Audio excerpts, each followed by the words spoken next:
Hi friends, welcome to my YouTube channel Maruthi Prasad Buddanna గారి. రోజు ఒక 5 ఇంగ్లీష్ కొత్త వాక్యాలు నేర్చుకుంటుంటే మన ఇంగ్లీష్ అనేది బాగా ఇంప్రూవ్ అవుతుంది. అవి 5 ఎగ్జాంపుల్స్ చూద్దాం ఈరోజు.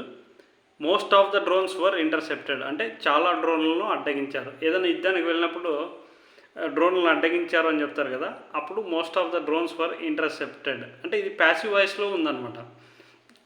ఇప్పుడు సపోజ్ నన్ను అడ్డగించారనుకోండి, ఐ వాజ్ ఇంటర్సెప్టెడ్ అంటాం.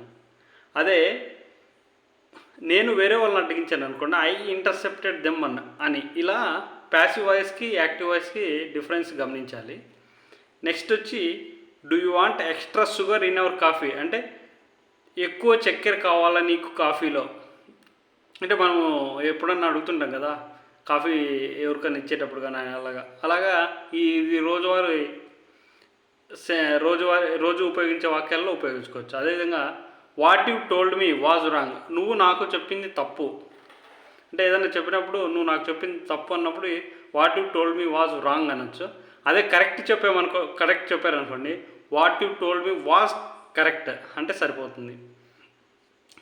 Do they need anything else, వారికి ఇంకేమైనా కావాలా అంటే ఇంకేమైనా కావాలనేది do they need anything else. అదే నెక్స్ట్ 5th సెంటెన్స్ వచ్చి, I move to a small town with my wife about a year ago, నేను ఒక సంవత్సరం క్రితం ఒక చిన్న పట్టణానికి వెళ్ళాను.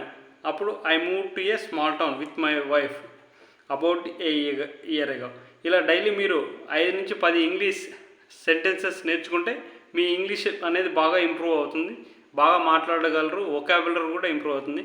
డైలీ ఒక్కొక్క కొత్త వొకాబులరీ కూడా చెప్తాయి. ఈరోజు ఇంటర్సెప్టెడ్ అనేది అంటే మనకి రోజు వాడేది కాకుండా కొత్త వొకాబులరీ అనమాట. ఇంటర్సెప్టెడ్ అంటే అడ్డగించారు అనేది. Thank you friends.